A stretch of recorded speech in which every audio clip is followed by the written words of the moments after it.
Welcome back to the Swami Vivekananda institute. और आज हम जो है केमिकल साइंस के जो हम क्लासेस ले रहे हैं, तो आज हम नेक्स्ट क्लास देखेंगे।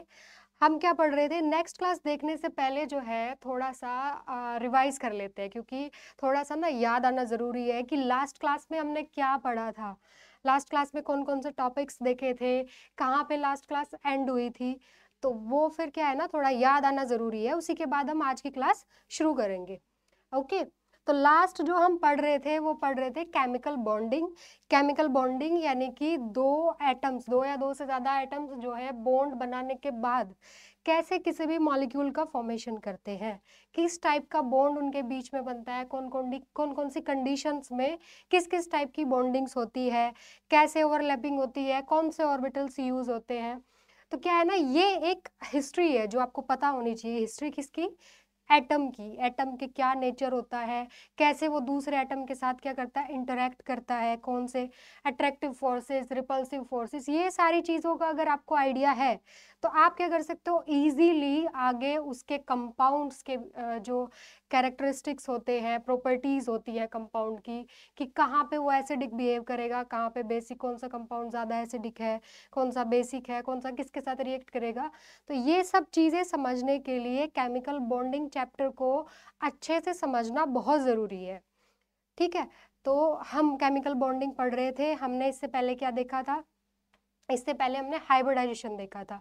हाइब्रिडाइजेशन और वेस्पर थ्योरी दोनों बहुत ही इंपॉर्टेंट चीज़ है। किसी भी कंपाउंड, किसी भी मॉलिक्यूल की स्ट्रक्चर, ज्योमेट्री क्या होगी, कितने बॉन्ड पेयर होंगे, कितने लोन पेयर होंगे, कितना उसमें रिपल्शन होगा, कितनी स्टेबिलिटी होगी, ये सब चीज़ें जानने के लिए सबसे ज़्यादा ज़रूरी है कि आपको वेस्पर थ्योरी और हाइब्रिडाइजेशन अप्लाई करके किसी भी मॉलिक्यूल की स्ट्रक्चर या ज्योमेट्री निकालनी आनी चाहिए। ओके तो ये सब हम पढ़ रहे थे। लास्ट क्लास में हमने कुछ क्वेश्चंस देखे थे। आज हमने लास्ट क्लास जो एंड की थी वो एक क्वेश्चन पे एंड की थी। मुझे याद है वो क्वेश्चन था, I3 positive and I3 negative की ज्योमेट्री क्या होगी अकॉर्डिंग टू वेस्पर थ्योरी। ठीक है, तो वही से शुरू करते हैं आज की क्लास। क्वेश्चन क्या है, according to VSEPR theory the geometry around the central atom with lone pairs in I3 positive and I3 negative. Okay तो देखते हैं क्या होगी स्ट्रक्चर और ज्योमेट्री।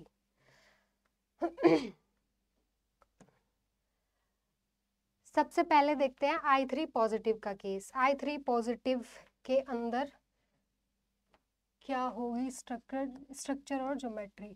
I3 पॉजिटिव, सबसे पहले क्या है ना कि अगर आपको न्यूट्रल मॉलिक्यूल कोई मिला है, यानी कि जिसके ऊपर चार्ज नहीं है, तो आप इजीली कैलकुलेट कर सकते हो उसका कि उसके अंदर कितने सेंट्रल एटम के अराउंड लोन पेयर होंगे, और इजीली हाइब्रिडाइजेशन निकाल सकते हो, इजीली स्ट्रक्चर बता सकते हो। बट जब बात आती है चार्ज की, चार्ज पॉजिटिव या नेगेटिव अगर आ जाता है, यानी कि कोई आयन आपको दे दिया जाए, उसकी ज्योमेट्री प्रिडिक्ट करनी है, तो सबसे बड़ा कंफ्यूजन क्या होता है? सबसे बड़ा कंफ्यूजन होता है कि ये चार्ज आप लगाएं किसके ऊपर। यहाँ पे कितने एटम है आयोडीन के? 3 एटम्स है।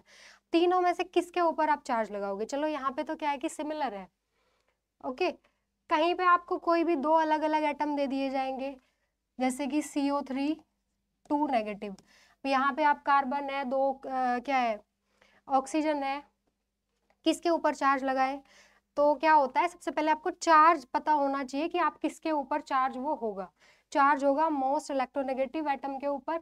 लेकिन यहाँ पे क्या है, तीनों आयोडीन है, तीनों की इलेक्ट्रोनेगेटिविटी सेम है। अब क्या करें, 3 आयोडीन एटम है, जिसमें से एक सेंट्रल एटम होगा ऑब्वियसली, और दो क्या होंगे, साइड एटम्स। अब एक हमने रूल पढ़ा था, अगर आप लोग को याद हो स्टार्टिंग में, how to find central atom in a molecule. Central atom को कैसे देखें, कैसे पहचाने कि कौन सेंट्रल एटम होगा। यहाँ तो तीनों है, तो वहां पे एक पॉइंट आया था कि सेंट्रल एटम की इलेक्ट्रोनेगेटिविटी सबसे कम होती है। दैट मीन्स वो इलेक्ट्रो पॉजिटिव नेचर का होता है, उसका इलेक्ट्रोनेगेटिविटी साइड एटम के कंपेरिजन में कम होती है। तो यहाँ पे हमारा ये सेंट्रल एटम है और ये साइड एटम्स है, तो क्या होना चाहिए, इसकी इलेक्ट्रोनेगेटिविटी कम रहेगी इन दोनों के कंपैरिजन में। पॉजिटिव चार्ज किसके ऊपर जाएगा? जिसकी इलेक्ट्रोनेगेटिविटी कम है, वही पॉजिटिव चार्ज को क्या कर सकता है, स्टेबलाइज कर सकता है। जिसकी इलेक्ट्रोनेगेटिविटी ज़्यादा है उसके ऊपर पॉजिटिव चार्ज नहीं हो सकता, क्योंकि वो पहले ही इलेक्ट्रॉन को अट्रैक्ट करना चाह रहा है, पहले ही इलेक्ट्रॉन के लिए इतना ज़्यादा क्या है, बेचैन है, उसके ऊपर आप पॉजिटिव चार्ज लगा दोगे तो क्या हो जाएगा, अनस्टेबल हो जाएगा। तो पॉजिटिव चार्ज किस पे लगेगा, सेंट्रल एटम पे। ओके, पॉइंट ये था कि पॉजिटिव चार्ज यहाँ जाए साइड एटम्स पे या यहाँ, तो सेंट्रल एटम पे, क्योंकि सेंट्रल एटम को मान के चल रहे हैं कि सेंट्रल वाला आयोडीन की इलेक्ट्रोनेगेटिविटी साइड वाले आयोडीन से क्या है, कम है। ठीक है, आप देखते हैं इसकी स्ट्रक्चर कैसे देखेंगे। मैंने बताया था किसी भी मॉलिक्यूल की स्ट्रक्चर देखने के लिए आपको सबसे पहले क्या करना है, सेंट्रल एटम के चारों तरफ उसके इलेक्ट्रॉन लिख दीजिए। आयोडीन कौन से ग्रुप का मेंबर है, अब आपको ये नहीं डरना है कि आयोडीन का तो एटॉमिक नंबर ही बहुत बड़ा होता है, कैसे कॉन्फ़िगरेशन निकालने, कोई ज़रूरत नहीं है कॉन्फ़िगरेशन निकालने की, आपको बस इतना पहचानना है कि आयोडीन कौन सी फैमिली का मेंबर है। फ्लोरीन, क्लोरीन, ब्रोमीन, आयोडीन, बहुत ही फेमस ग्रुप।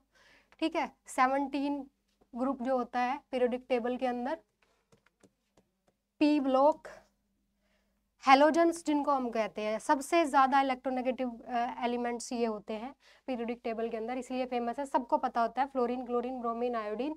आयोडीन इस ग्रुप का मेंबर है। इलेक्ट्रॉनिक कॉन्फ़िगरेशन निकालने की जरूरत है ही नहीं, 7 आउटर मोस्ट में इलेक्ट्रॉन होंगे, आप अपना इसके चारों तरफ 7 इलेक्ट्रॉन्स बनाइए, 1 2 3 4 5 6 7 नहीं, क्योंकि एक इलेक्ट्रॉन उसने डोनेट किया हुआ है, उसके ऊपर कैसा चार्ज है, पॉजिटिव चार्ज है, दैट मीन्स एक इलेक्ट्रॉन डोनेट किया हुआ है, टोटल होते हैं 7, 7 minus 1 is equal to 6, 6 electron इसके चारों तरफ हमने ड्रॉ कर दिए। अब जो साइड एटम्स हैं उनके इलेक्ट्रॉन ड्रॉ करने हैं, साइड एटम्स में इलेक्ट्रॉन कितने होंगे, 7 ही होंगे, क्योंकि वो न्यूट्रल है, 3 4 5 6 7, 2 3 4 5 6 7। अब क्या होगा, आयोडीन कितने बॉन्ड बनाता है, एक इधर और एक इधर बॉन्ड बना लिया। अब इसने बॉन्डिंग जो की है, बॉन्डिंग के बाद इसके पास लोन पेयर कितने बचे, ये बचे इसके पास लोन पेयर्स। हाइब्रिडाइजेशन क्या था, थोड़ा सा अगर आप अपने आप को रिमाइंड कराने की कोशिश करें, हाइब्रिडाइजेशन में क्या देखते थे हम, स्टीरिक नंबर। स्टीरिक नंबर क्या होता था, number of bond pairs, number of BP that is bond pairs plus number of LP that is lone pairs. कितने बॉन्ड पेयर्स है, कितने लोन पेयर्स है, उन टोटल उसको टोटल कर दीजिए, वो होता था आपका स्टीरिक नंबर। स्टीरिक नंबर के अकॉर्डिंग हाइब्रिडाइजेशन। ठीक है, तो ये आपका एक सिग्मा बॉन्ड, ये दूसरा सिग्मा बॉन्ड, दैट इज ये बॉन्ड पेयर है, और ये भी क्या है, बॉन्ड पेयर है, ये क्या है, लोन पेयर, और ये क्या है, लोन पेयर। तो इसके पास कितने बॉन्ड पेयर और कितने लोन पेयर हुए इसके पास हुए 2 बॉन्ड पेयर और 2 क्या हुए, लोन पेयर। ठीक है, 2 बॉन्ड पेयर और 2 लोन पेयर, यानी कि स्टीरिक नंबर कितना हुआ, ऐसे निकाल सकते हैं, एस पी पी पी। तो हाइब्रिडाइजेशन कौन सा आया, sp3, और sp3 में क्या होती है शेप, sp3 में शेप होती है टेट्राहेड्रल। ठीक है, तो इसकी शेप हुई टेट्राहेड्रल, शेप या ज्योमेट्री कह लीजिए, वो होगी टेट्राहेड्रल। अब अगर इसके आगे देखनी है एग्जैक्ट स्ट्रक्चर क्या होगी, उसके लिए मैंने बताया हुआ है कि आपको देखना होता है लोन पेयर के अलावा, लोन पेयर साइड करने के अलावा स्ट्रक्चर कैसी दिख रही है वो देखना होता है, उसी के बेसिस पे पता चलेगी कि कैसी एग्जैक्ट स्ट्रक्चर होगी। अब हम दूसरा देखते हैं, इसके अंदर इस क्वेश्चन के 2 पार्ट थे, पहला था क्या, I3 पॉजिटिव और दूसरा है I3 नेगेटिव। I3 पॉजिटिव का हमने देख लिया, टेट्राहेड्रल आ गया। टेट्राहेड्रल कौन से सब ऑप्शन, इसमें भी है, इसमें भी है और इसमें भी है, तो ये ऑप्शन तो गया। अब बाकी के 3 में से देखना है I3 नेगेटिव का क्या होगा, I3 नेगेटिव अब I3 नेगेटिव, ये भी एक आयन है जिसके ऊपर चार्ज क्या है, नेगेटिव चार्ज है। सेम होगा कि एक आयोडीन सेंटर में, 2 आयोडीन इसके चारों तरफ, बट अब क्वेश्चन फिर आता है कि आप नेगेटिव चार्ज किस पे लगाएंगे। वैसे ही मैंने बताया था कि जो सेंट्रल एटम है उसकी इलेक्ट्रोनेगेटिविटी मान के चलना है, वैसे सेम होती है बट मान के चलना है, क्योंकि वो सेंट्रल एटम है उसकी इलेक्ट्रोनेगेटिविटी साइड एटम से क्या होनी चाहिए, कम होनी चाहिए। तो हम मान के चल रहे हैं इनके कंपेरिजन में इसकी कम है, तो इस पर आप नेगेटिव चार्ज क्या कर सकते हैं, नहीं लगा सकते। तो किस पे लगाएंगे, इस पे या इस पे, किसी पे भी लगा दीजिए। तो नेगेटिव चार्ज हमने लगा दिया इस पे, ठीक है। अब इसके इलेक्ट्रॉन्स 3 4 5 6 7 7 हुए इसके भी 7 होंगे। अब इसने क्या किया, इसके 7 इलेक्ट्रॉन पहले थे, एक इसने किसी से ले लिया, तो 8 कंप्लीट हो गए हैं। 8 कंप्लीट हो गए हैं, तो अब ये क्या है, स्टेबल है। तो ये क्या करेगा, नॉर्मल बॉन्ड नहीं बनाएगा सेंट्रल आयोडीन के साथ, ये कैसा बॉन्ड बनाएगा, कोऑर्डिनेट बॉन्ड, जिसको कहते हैं हम कोऑर्डिनेट बॉन्ड, ठीक है। यानी कि दोनों इलेक्ट्रॉन ये देगा शेयरिंग वाले। ये वाला कैसा बनाएगा, सिंगल, सेम वही सिग्मा बॉन्ड, ठीक है। कोऑर्डिनेट बॉन्ड को भी हम सिग्मा बॉन्ड ही काउंट करेंगे जब हम क्या करेंगे, हाइब्रिडाइजेशन निकालेंगे, क्योंकि ये भी सिग्मा बॉन्ड ही है, बना तो ये भी वैसे ही है, बस दोनों इलेक्ट्रॉन किसने, एक एटम ने दिए, तो बनने के बाद ये भी सेम ऐसा ही दिखता है। अब हाइब्रिडाइजेशन निकालना है इसके अंदर, तो सबसे पहले देखना होगा कितने लोन पेयर्स हैं, 1 2 3 लोन पेयर्स, और ये भी क्या होगा, sigma plus 2 bond pair, 3 lone pair 2 bond pair, कितने हुए टोटल, 5 स्टीरिक नंबर। और 5 स्टीरिक नंबर, 5 स्टीरिक नंबर वाली स्ट्रक्चर कौन सी होती है, कौन सी जो बैटरी होती है, TBP, that is trigonal bipyramidal, ठीक है। अब इसकी स्ट्रक्चर दिखेगी कैसे, ये central iodine 3 lone pair always occupies equatorial position, ये वाली जो पोजीशन होती है ये होती है इक्विटोरियल पोजीशन, और ये होती है एक्सियल पोजीशन, ठीक है। तो लोन पेयर हमेशा इक्विटोरियल पोजीशन पे जाएगा, क्यों जाएगा, ये होता है बेंट रूल, जो अब हम जो इसी क्लास में हम आगे देखेंगे कि बेंट रूल क्या होता है।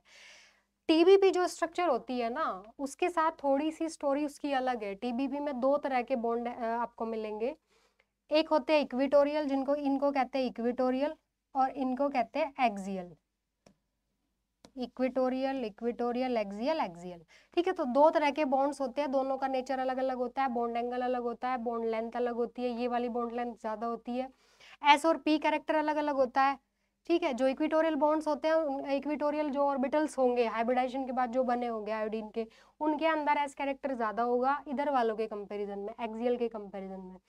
तो ये अब बेंट रूल बताएगा कि कौन सा, अगर आप एक से, अगर लोन पेयर और बॉन्ड पेयर दोनों हैं, तो लोन पेयर को कौन सी पोजीशन पे जाना चाहिए, कौन सी पोजीशन पे ज्यादा स्टेबल होगा वो उसी पे जाएगा। अब रखने को तो इस पे भी रख सकते हो, उस पे भी रख सकते हो, बट मॉलिक्यूल तो जिस सिचुएशन में ज्यादा स्टेबल होगा वो उसी को प्रेफर करेगा। तो ज्यादा स्टेबल होता है इक्विटोरियल पे, क्यों होता है अभी देखेंगे। तो अब हम बेसिकली हमको देखना है कि इसकी ज्योमेट्री हो गई टीबीपी, स्ट्रक्चर कैसी दिख रही है, ये हुई इसकी ज्योमेट्री। अब हमको देखना है कि स्ट्रक्चर एग्जैक्ट दिख कैसी रही है। मैंने बताया था स्ट्रक्चर देखने के लिए ignore the lone pairs, lone pair को अगर आप इग्नोर करें तो ये आपको कैसा दिख रहा है, ये हटा दीजिए, इतना पोर्शन और इतना पोर्शन, तो अब ये कैसा दिख रहा है, ये है एग्जैक्ट स्ट्रक्चर, कैसा दिख रहा है, लीनियर। तो ज्योमेट्री हुई टीबीपी और एग्जैक्ट स्ट्रक्चर हुई लीनियर। I3 नेगेटिव लीनियर होता है, और I3 नेगेटिव I3 पॉजिटिव बहुत ज़्यादा एग्जाम्स में पूछे जाते हैं। इनके अंदर हाइब्रिडाइजेशन पूछ लेंगे, या इनकी ज्योमेट्री पूछ लेंगे, या इनकी एग्जैक्ट स्ट्रक्चर पूछ लेंगे। तो वापस चलते हैं अपने क्वेश्चन पे। क्वेश्चन में हमने I3 की निकाली थी टेट्राहेड्रल, और इसकी क्या आई है, टीबीपी। तो यहाँ पे एग्जैक्ट स्ट्रक्चर नहीं पूछी है, क्या पूछी है, ज्योमेट्री, ठीक है। तो ज्योमेट्री पूछी है, ज्योमेट्री और एग्जैक्ट स्ट्रक्चर में डिफरेंस क्या होता है, ज्योमेट्री में लोन पेयर भी काउंट होते हैं, लोन पेयर बोन पेयर सबको मिला के जो बन के आई है वो ज्योमेट्री है। बट अगर आप लोन पेयर को इग्नोर करें, सिर्फ बोन पेयर्स को देखें, वैसा जैसा मॉलिक्यूल दिख रहा है वो उसकी एग्जैक्ट स्ट्रक्चर होती है। तो यहाँ पे ज्योमेट्री पूछी है, ज्योमेट्री हमारी टेट्राहेड्रल इसकी आई थी और टीबीपी आई है इसकी, तो आंसर हुआ ये वाला। ये क्वेश्चन जो है आया हुआ है नेट में। अब हम देखेंगे नेक्स्ट जो है बेंट्स रूल। बेंट रूल जिसके बारे में मैं अभी डिस्कस कर रही थी। तो बेंट रूल को देखने से पहले जो है हम एक चीज देखते हैं, PCl3F2।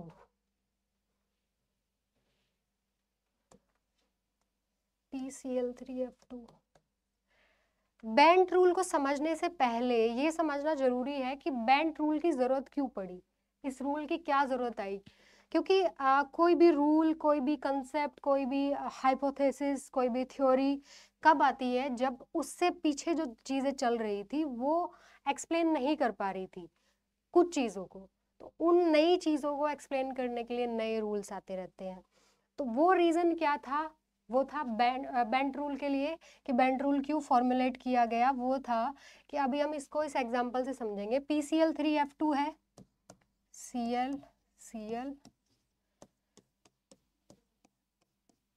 3 फॉस्फोरस के अराउंड 3 क्लोरीन और 2 फ्लोरीन, हाइब्रिडाइजेशन क्या हुआ, sp3d।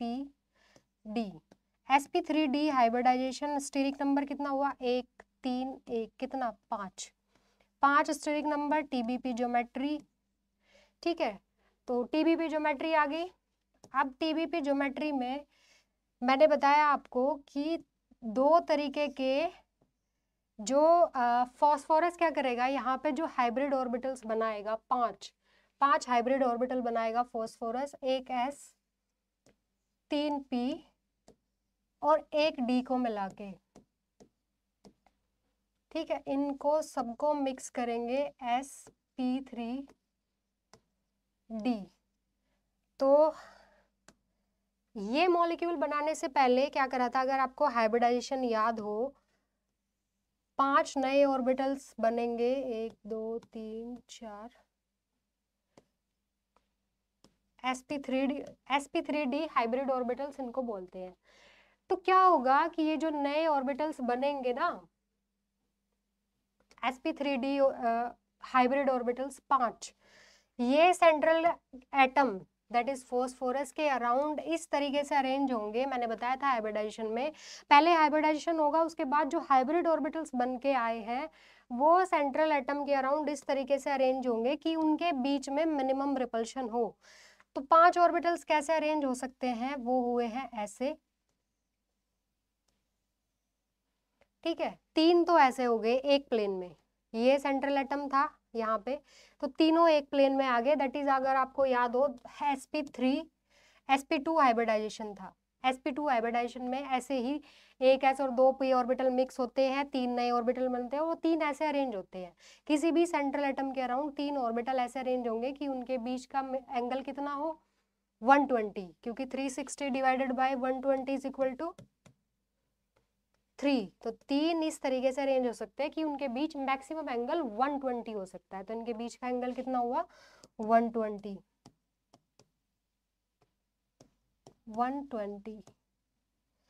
अब 3 ये अरेंज हुए, 5 में से 2 ऑर्बिटल आपके पास और बचे हैं। वो 2 ऑर्बिटल कैसे अरेंज होंगे, वो 2 ऑर्बिटल अरेंज होंगे, एक इसके अबव द प्लेन और दूसरा इसके बिलो द प्लेन।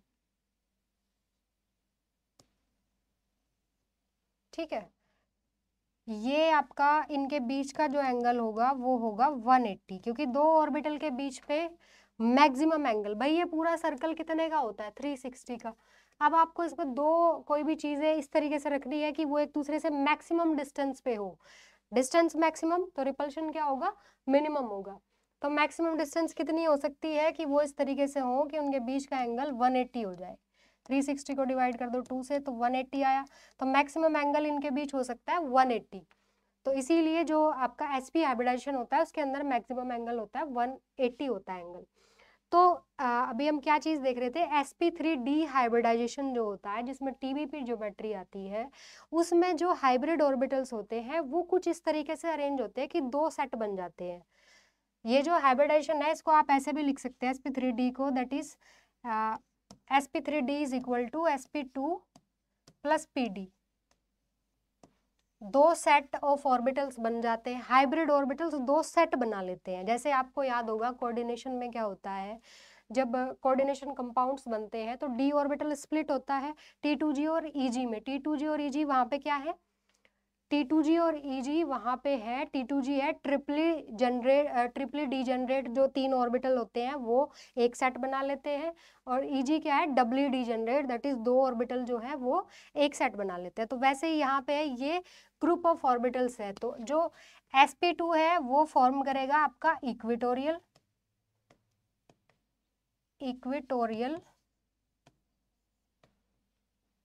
ऑर्बिटल्स, या इक्विटोरियल बॉन्ड भी आप कह सकते हैं। जो सेंट्रल एटम का हाइब्रिडाइजेशन जब कंप्लीट हो जाएगा उसके बाद बॉन्ड जो बनेंगे तो इक्विटोरियल बॉन्ड्स भी कह सकते हैं इन case of molecule.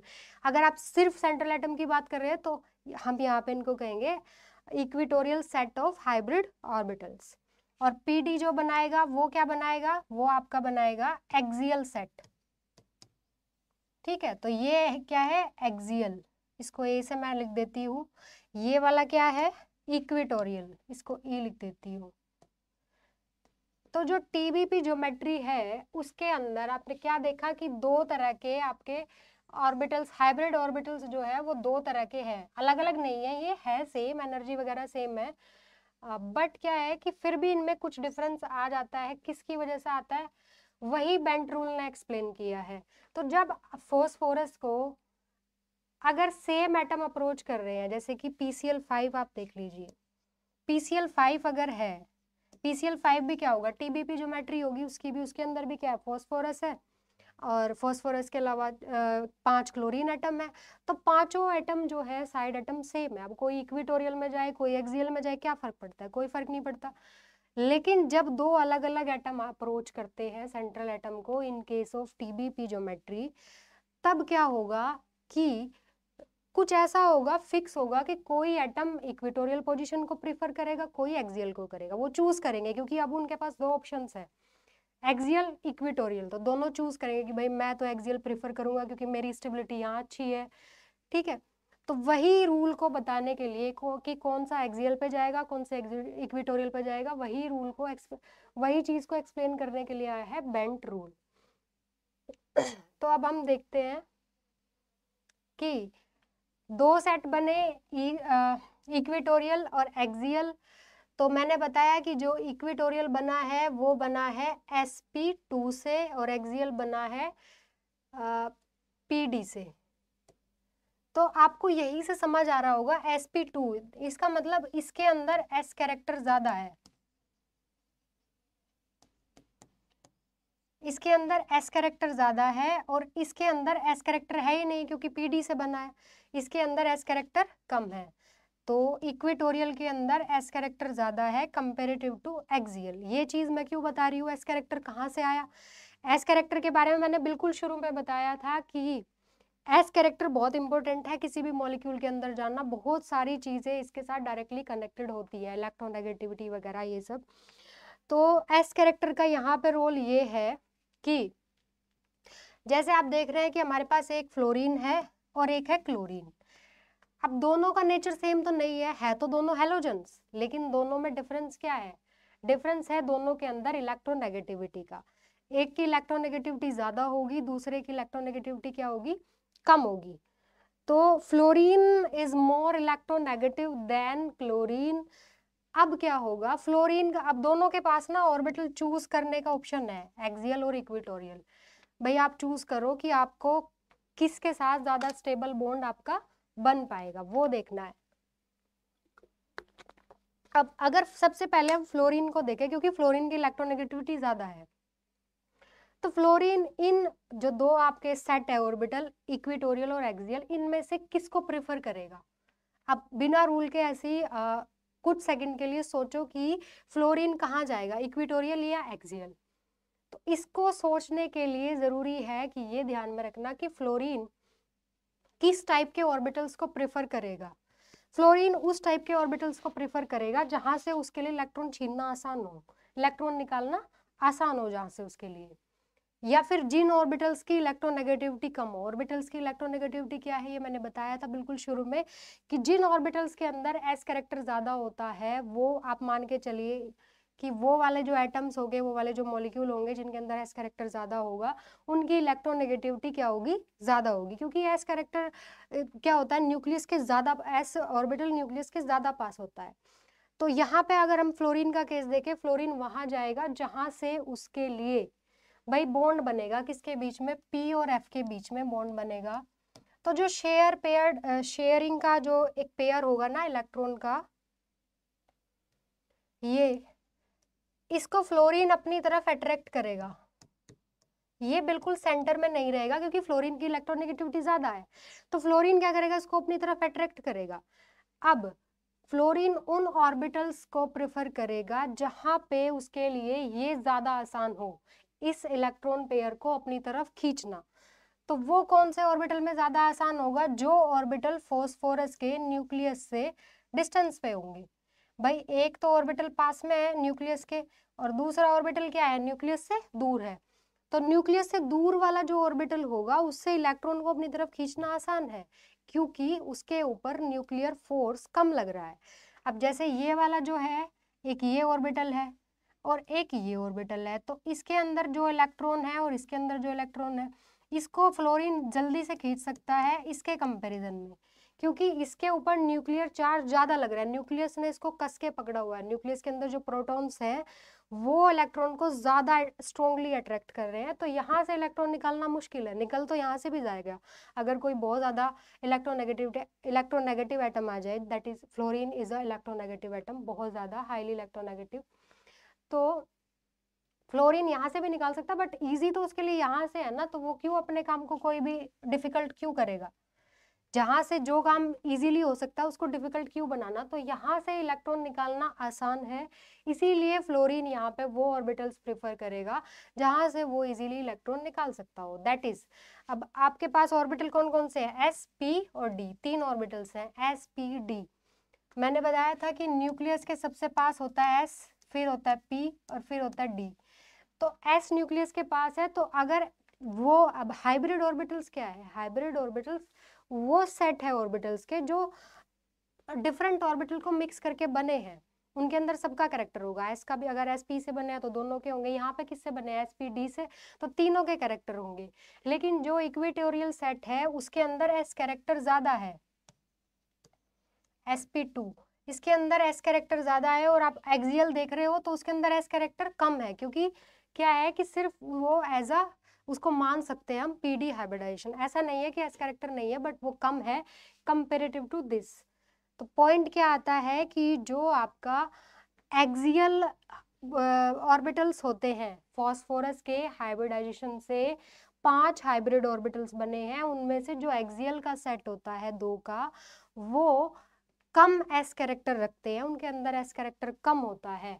S character कम होता है मतलब वो न्यूक्लियस से डिस्टेंस पे थोड़ा होंगे, तो वहां से इलेक्ट्रॉन निकालना आसान होगा। इसीलिए फ्लोरीन प्रेफर करेगा इन वाले के साथ बॉन्ड बनाना, क्योंकि यहाँ से उसके लिए आसान है इलेक्ट्रॉन को अपनी तरफ खींच के रखना, उसका नेचर है इलेक्ट्रॉन छीनना, मतलब अपनी तरफ इलेक्ट्रॉन को खींच के रखना, तो वही वो स्टेबल रह सकता है। तो वो स्टेबिलिटी के लिए फ्लोरीन इन ऑर्बिटल्स को प्रीफर करेगा। फ्लोरीन ने ऑर्बिटल चूज कर लिए हैं, क्लोरीन की इलेक्ट्रोनेगेटिविटी कम है, वो इसमें भी खुश है, तो क्लोरीन तीनों कहाँ जाएंगे, ऑटोमेटिकली एक्सियल इक्वेटोरियल पोजीशन पे। तो जो स्ट्रक्चर होगी किसकी, PCl3F2 की, वो स्ट्रक्चर क्या होगी, वो ऐसी होगी, PCl Cl Cl F and F, दोनों F चले गए हैं किस पे, एक्सियल पोजीशन पे। तो यही है बेंट रूल। अब हम बेंट रूल देखेंगे। अब आपको एग्जांपल से समझ आया होगा कि क्या, जब टीबीपी में क्या होता है, टीबीपी जब sp3d हाइब्रिडाइजेशन आ जाता है, टीबीपी ज्योमेट्री आ जाती है, उसके केस में अगर सेंट्रल एटम के अराउंड एटम्स ऐसे आ गए हैं, डिफरेंट एटम्स डिफरेंट इलेक्ट्रोनेगेटिविटी के, तो उनका प्रेफरेंस क्या होगी, कौन सा एटम किस क्या करेगा, किस पोजीशन पे जाएगा। तो ये हमारे जो बॉन्ड है ये कहलाते हैं आपके इक्विटोरियल बॉन्ड, ये भी इक्विटोरियल बॉन्ड, ये भी, और ये axial bond, axial bond. TBP में क्या होता है, ऑलवेज एक्सियल बॉन्ड लेंथ ज्यादा होती है इक्विटोरियल के कंपैरिजन में, ठीक है, रिपल्शन को मिनिमाइज करने के लिए। तो चलिए वापस बेंट रूल देखते हैं, बेंट रूल क्या कह रहा था। अब आपको बेंट रूल समझ आएगा और शायद हमेशा के लिए याद भी रहेगा कि बेंट रूल क्या था। वही है, the more electronegative atom prefers to stay in the orbital having less s character. अभी जो चीज मैंने आपको बताई है, prefer to stay having less s character, तो जो मोर इलेक्ट्रोनेगेटिव एटम होगा in case of TBP geometry, सिर्फ टीबीपी की बात हो रही है, ठीक है। तो टीबीपी ज्योमेट्री में क्या होगा, जिस मोर इलेक्ट्रोनेगेटिव एटम उन ऑर्बिटल्स में जाना पसंद करेगा, किसमें, जिसमें कि एस कैरेक्टर कम हो, वाइल द लोन पेयर्स। अब लोन पेयर की भी बात है, लोन पेयर की भी स्टोरी थोड़ा सा देख लेते हैं कि लोन पेयर क्या कहता है। दो सेट बने थे, ये कोई सेंट्रल एटम है ए, ये आपका इक्विटोरियल सेट, ये हो गया एक्सियल सेट, एक बना है sp2 से, दूसरा बना है pd से, ये मैंने आपको बताया है अभी। अब लोन पेयर की भी देख लेते हैं स्टोरी। अभी हमने सिर्फ इलेक्ट्रोनेगेटिव एटम की देखी है कि जब दो डिफरेंट इलेक्ट्रोनेगेटिविटी के एटम आ जाते हैं तब क्या करना है। लोन पेयर अगर आ जाए तब क्या करना है, लोन पेयर और बॉन्ड पेयर में किसको आप कहाँ भेजोगे, लोन पेयर एक्सियल पोजीशन पे जाएगा या इक्विटोरियल पे जाएगा, बॉन्ड पेयर कहाँ जाएगा। तो ये क्या होता है, मॉलिक्यूल तभी स्टेबल होगा जब लोन पेयर बॉन्ड पेयर वही पोजीशन ऑक्यूपाई करे जहां पे वो ज्यादा स्टेबल है, ज्यादा कंफर्टेबल है, ठीक है। तो sp2 pd मैंने बताया इसके अंदर s कैरेक्टर ज्यादा है और इसके अंदर क्या है, s कैरेक्टर कम है, इसके अंदर p कैरेक्टर ज्यादा है। तो लोन पेयर क्या होगा, लोन पेयर क्या होता है, कोई भी एक a एटम है, तो इस एटम पे क्या हुआ, ये लोन पेयर है और ये क्या है, बॉन्ड पेयर। तो बॉन्ड पेयर मैंने बताया, बॉन्ड पेयर हमेशा क्या होता है कि दो एटम्स के बीच में रहता है, हमेशा दो एटम्स के न्यूक्लियस के साथ उसका अट्रैक्शन होता है। But in case of lone pair सिर्फ एक एटम, एक सिंगल एटम के न्यूक्लियस के साथ अट्रैक्टेड रहता है, तो उसको ज्यादा स्टेबल होने के लिए चाहिए कि वो न्यूक्लियस के पास रहे। ये दो न्यूक्लियस के बीच में अट्रैक्टेड है बॉन्ड पेयर, तो उसको कोई खास फर्क नहीं पड़ता वो कहाँ है। बट लोन पेयर के साथ थोड़ी सी प्रॉब्लम है कि लोन पेयर क्या है ना, कि सिर्फ एक एटम के न्यूक्लियस से अट्रैक्टेड है, तो वो न्यूक्लियस के आसपास रहेगा तभी स्टेबल रहेगा, वो ये उसके लिए कंडीशन है।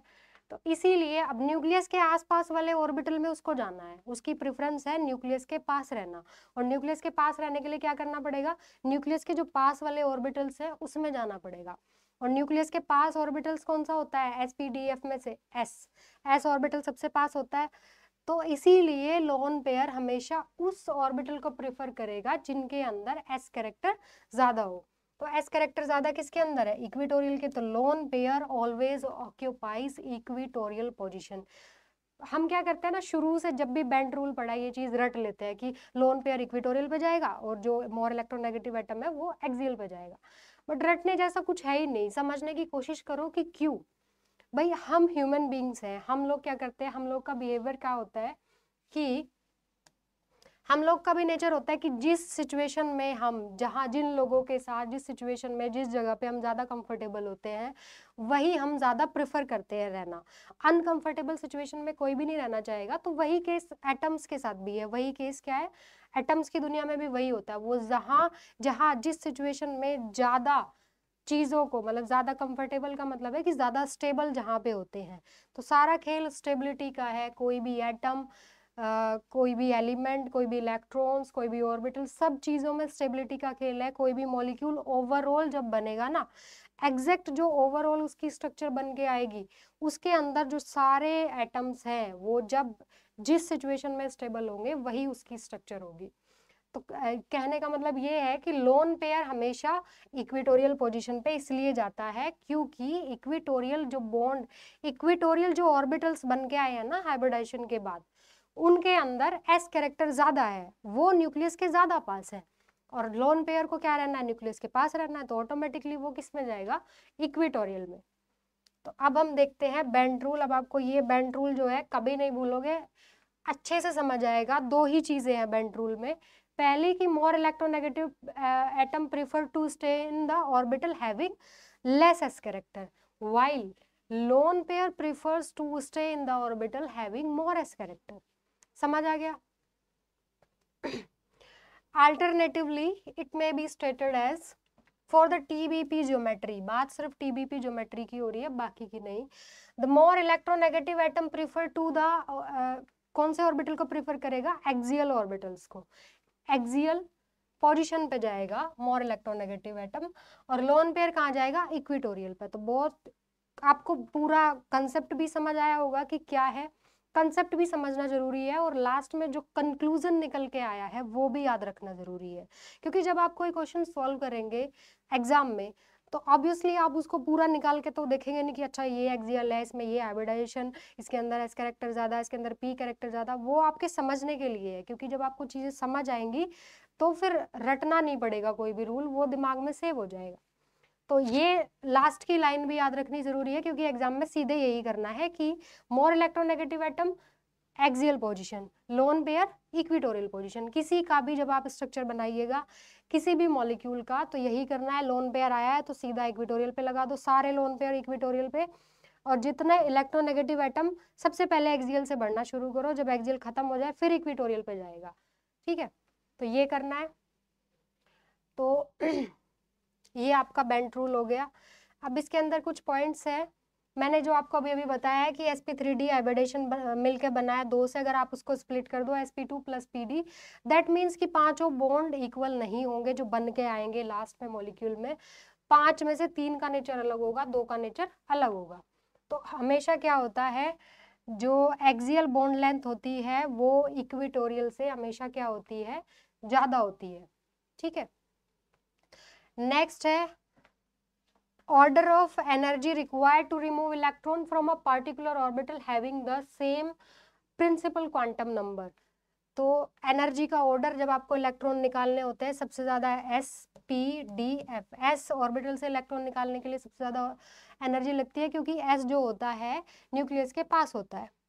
ठीक है, तो ये मैंने अभी आपको एक्सप्लेन कर दिया। ये जो चीजें मैंने आपको अभी एक्सप्लेन की है सब वही लिखा हुआ है।